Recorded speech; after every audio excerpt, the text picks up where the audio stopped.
What is going on, Mullen fans? Welcome back to Trending Stocks. Today I want to give you a quick summary of what is happening behind the scenes, and especially as well, this was the 13th day of Mullen being on the threshold list. So I'm going to go over all the stuff you need to know. Make sure you guys hit that thumbs up and subscribe. I always greatly appreciate that. And without further ado, let's get right to it.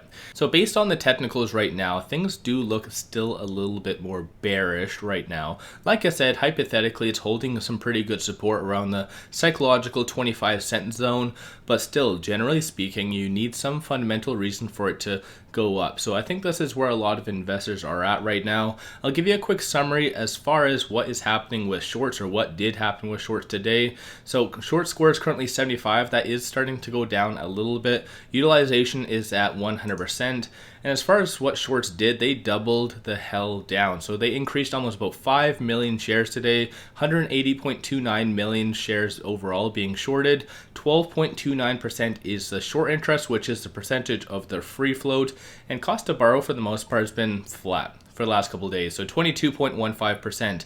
And you notice something, so it doesn't actually show on the threshold list. So keep in mind, until there is validation from either this website or another one, this one won't be updated until tomorrow, but usually Ortex is fairly on point. So it does appear as though that shorts really covered all of their position, enough so yesterday to get off of the threshold list. So I was very fearful about that happening, and it does look like that was the case. And in reality, they just decided to give Mullen investors the middle finger and double down today. So once again, that's kind of what is happening behind the scenes. Of course, you'll have to wait till tomorrow to actually have full validation to see if it was or is still technically on the threshold list. But on a side note as well, I did see a couple threads on Twitter about a lot of companies even being on the threshold list for longer than 13 consecutive days and basically nothing happening. So I don't think the SEC does actually investigate or follow through with that rule at all. So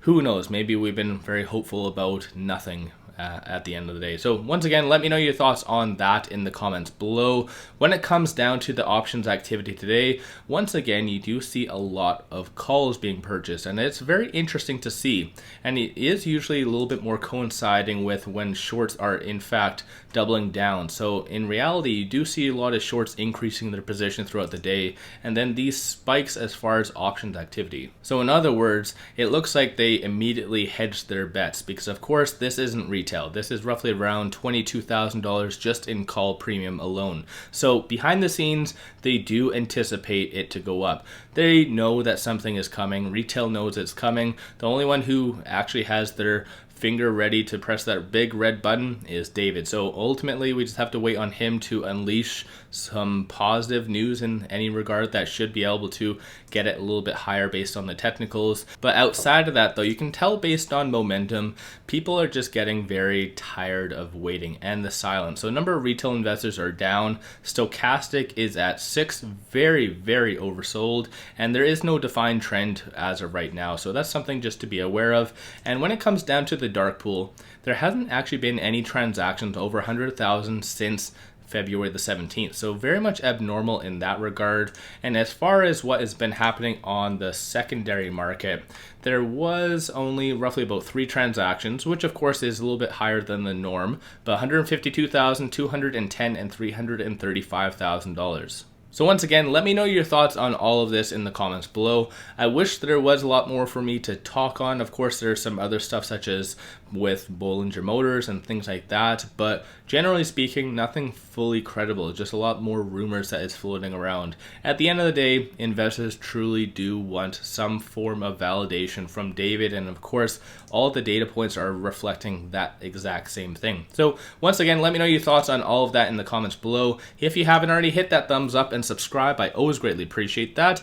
If you do like my Mullen content, want to support the channel, take a look at my memberships, link in the description below, or just hit the join button at the bottom of the screen.